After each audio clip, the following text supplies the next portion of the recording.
另外要来关心的是，这嘉义县议员蔡正奇呢，伊是互检方指控，甲中国的牵手有来组一个跨国集团，对2020年开始呢，就咧洗钱啊，而且这4档来过手的钱已经超过新台币225亿。即马桥仔头地检署伫今仔日侦查终结，是隆重起诉5个人，其中对这蔡正奇是求判10档的徒刑，另外针对伊的牵手等7个人是来发布通缉。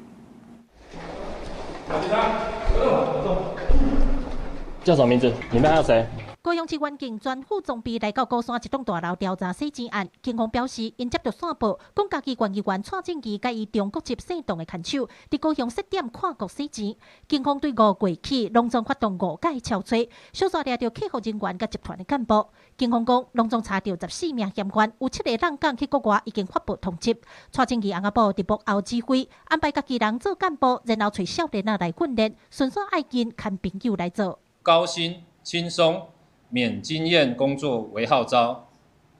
招募年轻人协助境外博弈、资金盘网站转账不法金流。桌顶摆甲满满证物，包括手机啊、金融卡、还有牌影等等，拢是这个集团的犯罪工具甲不法收入。